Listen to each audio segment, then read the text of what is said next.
Well, after my last big project, I've been looking for the opportunity to take my watercolors to the next level because, along with wanting to do pieces I don't consider colored sketches, I have this old block of top quality cold press that I don't want to waste.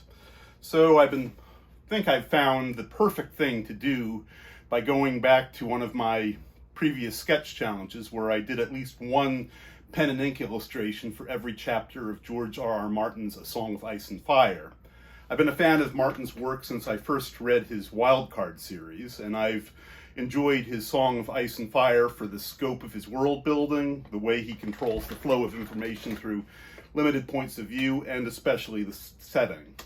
As a bit of an amateur medievalist, I get a little tired of generic European medieval settings, and the fact that the land of Westeros is based on a specific time and place makes it stand out for me.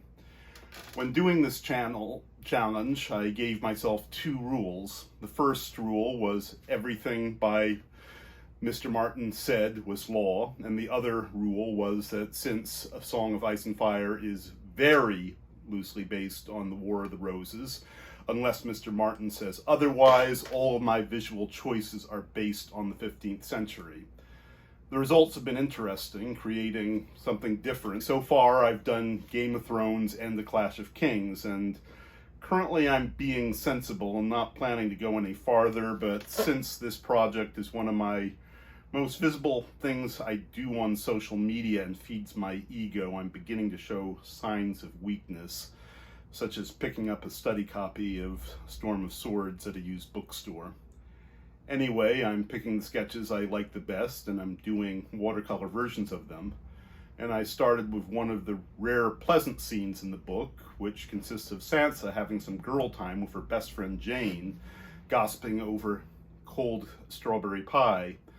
Looking back at all the pictures, I was surprised that quite a few of my favorite pictures were Sansa scenes. She's never been one of my favorite characters, so I felt I needed to reevaluate my opinion of the young Lady Stark. Now, make no mistake, I'm not one of the haters who think she's stupid or naive.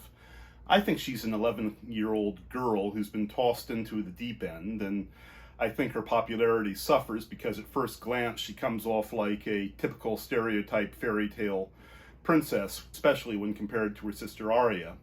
I certainly don't think she is, because she lets people underestimate her. We underestimate her too. But make no mistake, while she's out of her depth for most of the story, she's not stupid and learns fast. She's our main witness to some of the most cutthroat politics in the story and notices things that even some of the smartest cast members miss.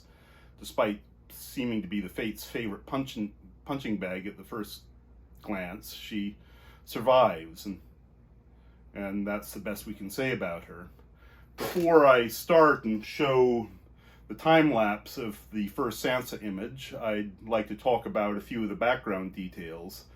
As I continued this original sketch challenge, I got a lot better at collecting period references, be it architecture or costume or whatever else that was needed that came up. The staircase wasn't a problem. I've got lots of pictures of spiral staircases.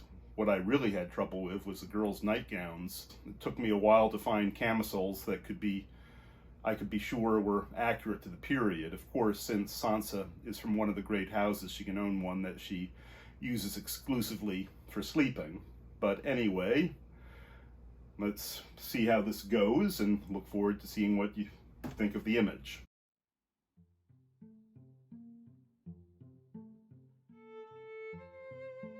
"I saw your sister this afternoon," Jane blurted out. "She was walking through the stables on her hands. Why would she do a thing like that?" "I'm sure I don't know why Arya does anything," Sansa said. "Do you want to hear about the court or not?" "I do," Jane said. "There was a black brother begging men for the wall, only he was kind of old and smelly." She hadn't liked that at all. She had always imagined the Night's Watch to be men like Uncle Benjen. In the songs they were called the Black Knights of the Wall. But this man had been crook-backed and hideous, and he looked as though he might have lice. Father asked if there were any knights in the hall who would do honor to their houses by taking the black, but no one came forward. So he gave this Yoren his pick of the king's dungeons and sent him on his way. And later, 2 brothers came before him, free riders from the Dornish marches, and pledged their swords to the service of the king. Father accepted their oaths. Jane yawned. Are there any lemon cakes? Sansa did not like being interrupted, but she had to admit lemon cake sounded more interesting than most of what had been gone on in the throne room. Let's see, she said. The kitchen yielded no lemon cakes, but they did find half of a cold strawberry pie, and that was almost as good. They ate it on the tower steps, giggling and gossiping and sharing secrets, and Sansa went to bed that night feeling almost as wicked as Arya.